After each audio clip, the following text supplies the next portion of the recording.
The skies over Ukraine have changed, not because of missiles or jets, but because of something far smaller and far cheaper: drones. Night after night, they come in waves, from Iranian-supplied Shaheds to Russian Lancet loitering munitions and the endless fleets of FPV quadcopters. For 2 years, they've pushed Ukraine's air defense network to its limits, and then something new appeared on the battlefield: a German-built system designed from day one for this era of drone warfare. When footage began circulating of Ukrainian units firing short bursts of 35mm rounds into the night and drones dropping out of the sky seconds later, the message became clear. Rheinmetall Skynex is here, and it's changing the fight. To understand why Skynex matters now, you only need to understand one trend. Drone warfare has tilted the battlefield. The Ukrainian military faces hundreds of small, cheap, one-way drones every week.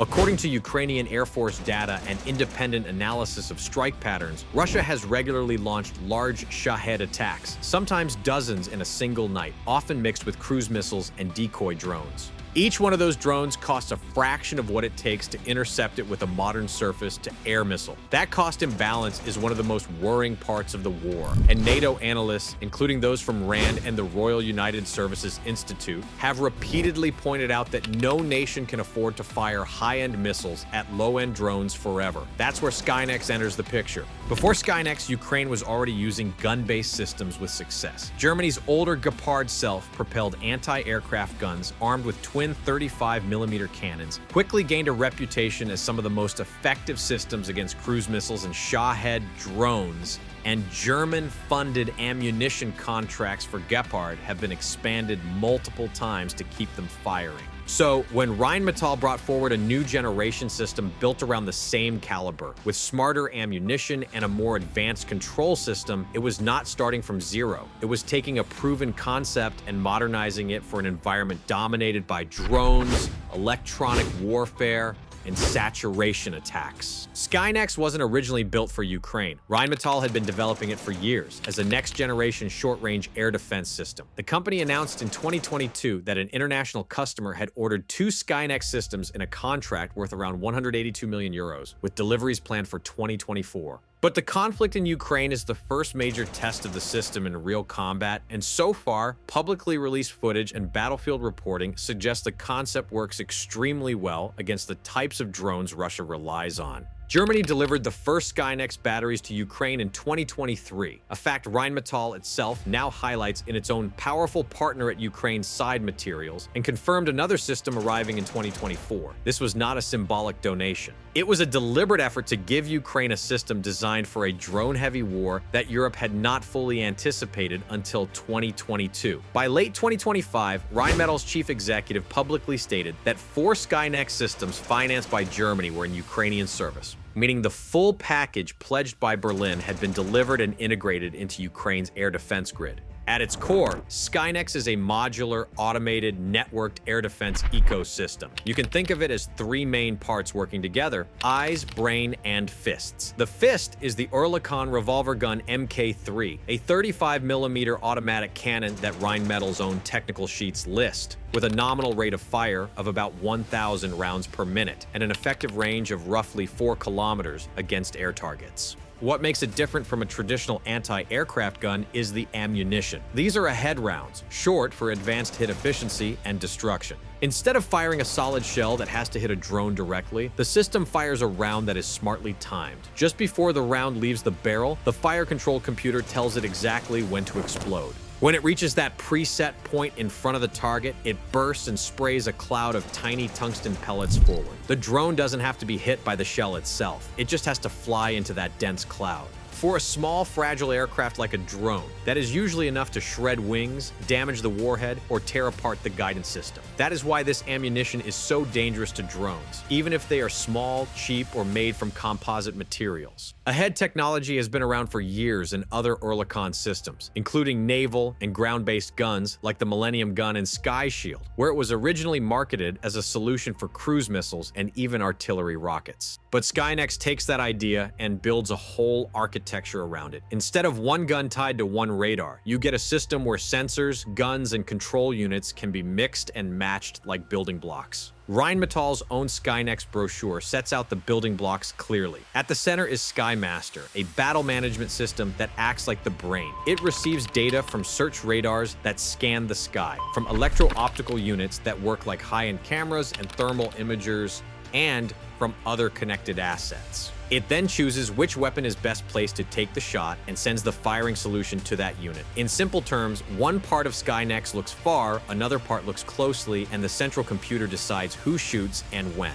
This concept is not new by itself. Rheinmetall's Ahead technology has been used in other systems, including the earlier Oerlikon GDF and Sky Shield platforms. What is new is the level of automation and integration. Skynex is not a single gun bolted to a simple radar. It is a distributed network that allows multiple guns, sensors, and command posts to communicate in real time. According to Rheinmetall's technical documentation, a typical Skynex battery includes a radar for detection, cameras and thermal sensors for precise tracking, and the Skymaster command and control software that connects every component. The radar picks up targets at distance. The camera systems lock onto them visually, which is especially important at night or in poor weather. Skymaster coordinates everything, selecting the best weapon and assigning targets automatically so that operators are not overloaded. You can see that network philosophy in the way the system is physically built. Most Skynex elements sit inside standardized modules that can be mounted on trucks or placed on the ground. Rheinmetall has shown batteries where the revolver gun is mounted on a heavy truck with a separate radar shelter and a containerized control unit parked nearby. Ukraine has published images that match this concept. Guns camouflaged and dismounted, linked back by cables or radio to a control post that does not need to sit right next to the weapon. That separation is important. It makes the system harder to knock out. If a drone or missile hits a gun, the radar and control can still survive. If an enemy attacks the radar, the gun still exists and can receive targeting data from other systems on the wider network. The autonomy of the system is one of its biggest strengths. Ukrainian air defense officers have repeatedly warned that Russia is using saturation tactics. They don't send one drone, they send 20. They send them at slightly different altitudes. They send them on different routes. They mix them with other drones designed to distract or overwhelm radar operators. That's why Skynex's design matters. It does not get tired. It does not lose concentration after the 10th track. Once the rules of engagement are set by the crew, the system can track, prioritize, and line up shots automatically, while the human operators focus on supervising and making final decisions. From the operator's perspective, the system is meant to be as simple as possible under enormous pressure. Rheinmetall promotes the revolver gun MK3 as having remote engagement control, automatic target assignment and tracking, with the crew staying in charge of when to actually open fire. Ukrainian crews, speaking to local media and Western journalists about modern air defense more broadly, have described similar systems as the only way to cope with repeated night attacks where drones come in from multiple directions. In those conditions, manually aiming guns and calculating lead angles for every target is almost impossible. A computer that can see the whole picture and suggest the right burst is not a luxury, it is a necessity. Most of Europe's major defense analysis outlets have commented on this shift. Janes describes Skynex and comparable systems as part of a new wave of air defense built specifically to counter low-cost aerial threats, rather than classic manned aircraft. Trade outlets like Defense News have pointed out that the price of each engagement matters more in today's environment than at any time since the Cold War, because the number of attacks is so high. Even the German Ministry of Defense and Ukrainian analysts have suggested that systems like Skynex are essential for long-term sustainability, because firing a missile that costs hundreds of thousands of dollars at a drone that costs tens of thousands, or even just a few thousand, is not a strategy you can keep up forever. Cost is where Skynex becomes really interesting. Ukraine's own coverage and reporting relayed by outlets like the Kyiv Independent have highlighted that a Skynex engagement, meaning the ammunition used to kill one drone, is estimated in the low thousands of dollars, roughly around 4,000 to 5,000 per target, depending on how many rounds are fired. That is still a serious expense. But when you compare it to a modern surface-to-air missile that can cost in the hundreds of thousands of dollars or even more, the economics look completely different. Put simply, Skynex may be able to bring down large numbers of drones for the cost of a single high-end missile shot, and that helps flip the economic logic that Russia has been relying on. Then there's the battlefield evidence. Ukraine does not publish detailed statistics for individual systems, which is normal in wartime. But clips released by the Ukrainian Ministry of Defense show Skynex working exactly as advertised. The footage consistently shows short bursts of 35mm fire, followed by drones igniting or falling. Several Ukrainian air defense commanders have spoken in interviews about the value of gun-based systems in stopping Shahed drones near critical infrastructure. These Shaheds are relatively slow, loud, and follow a fairly predictable flight path, which makes them ideal targets for airburst 35mm fire. Ukrainian media, including outlets like the Kyiv Independent, have highlighted Skynex alongside Gepard as some of the most reliable systems for handling Shahed swarms, describing Skynex as a middle ground between big tracked gun platforms and expensive missile batteries. Deutsche Welle and other European broadcasters have also reported on Ukraine's adoption of Skynex, noting its role in protecting high-value sites and easing the pressure on missile stocks. It is not only about what Skynex shoots down, but what it protects. Analysts quoted in Ukrainian and Western coverage have suggested that systems like Skynex are often placed around strategic assets such as long-range missile batteries, power infrastructure, logistics hubs, or command posts. If those locations were attacked directly by FPV drones or Shaheds, the damage would be enormous. By placing a relatively compact Skynex battery nearby, Ukraine can create a protective bubble where cheap drones find it much harder to get through. Beyond the gun and the ammunition, there is the question of mobility and deployment. Skynex can be deployed as a static defense system, which is how Ukraine primarily uses it, but Rheinmetall designed the architecture to support semi-mobile and fully mobile configurations as well.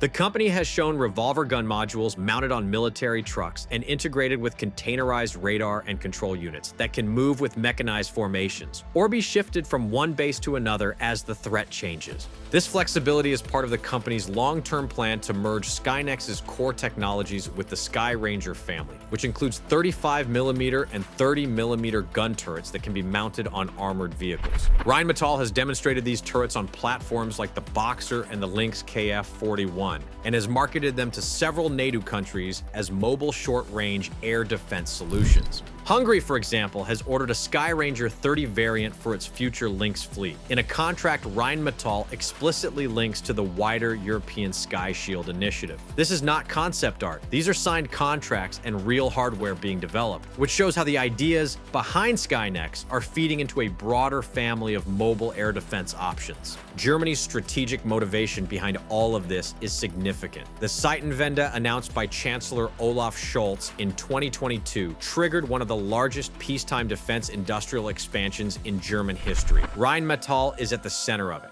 The company has received major contracts for artillery shells, air defense components, armored vehicles, and ammunition. It has opened new production lines in Germany, signed long-term deals for 35mm ammunition, and later even concluded agreements with Ukraine to support local production of certain types of defense equipment. German defense white papers and parliamentary statements indicate a clear shift. Germany wants to become one of Europe's central suppliers of air defense technology. Skynex is one of the systems Germany can produce at scale, and as European nations rebuild their short-range air defenses, this system is positioned to become a standard. A major part of Skynex's future is directed energy. Rheinmetall has spent years developing high-energy laser modules designed to sit on similar mounts to its gun turrets and to work alongside them. These are not science fiction sketches. The company has demonstrated working prototypes and has publicly promoted lasers as a future option for its ground-based air defense family. Rheinmetall's pitch is simple. A laser that can reliably track and burn through certain types of drones or rockets, when weather allows, would bring the cost per shot down even further, because it relies on electrical power rather than metal rounds.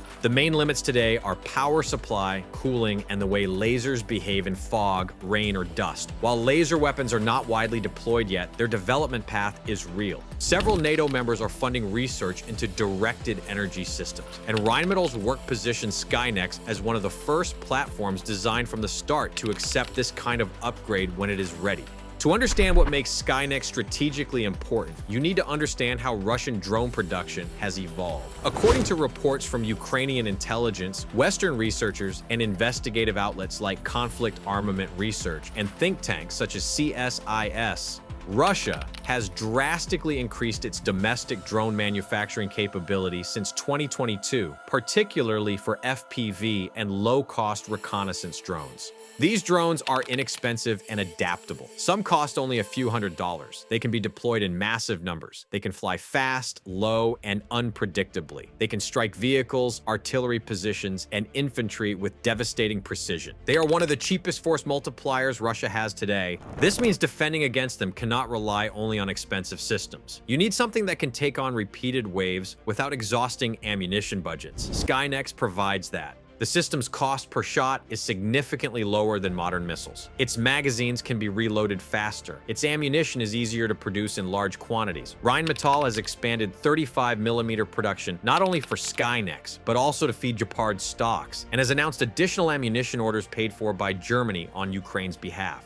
This industrial ramp-up is part of the company's broader strategy to maintain production capacity for years, something confirmed in multiple corporate and governmental announcements. It is also important to consider how Skynex fits into Ukraine's larger air defense network. Systems like Patriot and Iris-T provide high-altitude or long-range protection. NASAMS handles medium-range threats. Mobile systems like Gepard deal with lower-altitude drones and aircraft. Skynex takes a place alongside these, strengthening the low-altitude, short-range layer. Ukraine's air defense strategy relies heavily on layering systems, where each layer covers the weaknesses of the others. Skynex helps fill a critical gap at a time when drone attacks are becoming more frequent, more complex, and more coordinated. Defense industry coverage has explicitly described Skynex as especially suited for close-in defense, where guided missiles are less efficient, pointing to its use of 35mm airburst ammunition that is both cost-effective and hard to fool with electronic tricks. On the training side, every system like this has a human story behind it. Ukrainian crews have had to learn a completely new user interface, tactics, and safety procedures in a very short time.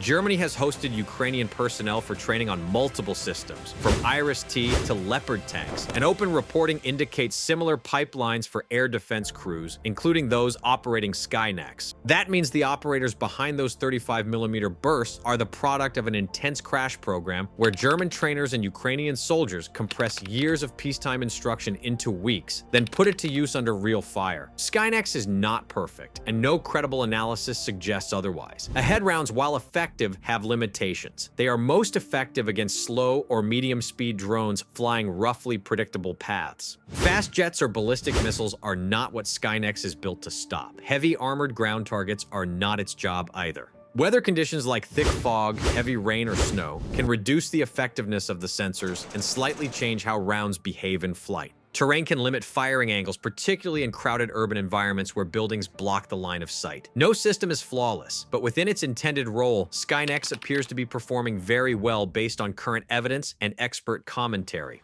There are also limitations in scale. Public reporting indicates that Ukraine has a handful of Skynex batteries, not dozens. Early on, Germany financed 2 systems at a cost of around 182 million euros, and later deliveries plus Rheinmetall's own disclosures suggest the total has grown to 4. That is enough to protect several very important targets, but not enough to cover an entire country. Analysts quoted in Ukrainian and Western media have been clear on this. Skynex is a powerful tool, but in Ukraine's context, it is one part of a much wider mosaic of air defense that still relies heavily on missiles and on other gun systems. The war in Ukraine has revealed uncomfortable truths for modern militaries. Cheap mass-produced threats can overwhelm expensive, sophisticated defenses. Armies must adapt. Defense industries must evolve. Skynex represents part of that evolution. Germany recognized early that this war would reshape how nations think about air defense. Rheinmetall invested heavily in scalable systems that could keep pace with drone proliferation. Ukraine, in turn, provided the proving ground. In the end, this system is not just firing at drones, it is firing at the evolving reality of warfare itself. Cheap, mass-produced threats require cheap, reliable defenses. Rheinmetall recognized this early, and Ukraine is now proving the concept in real time. The skies are crowded, contested, and dangerous, but with systems like Skynex on the battlefield, they are starting to look a little more controlled. Drop a comment down below and subscribe for everything military.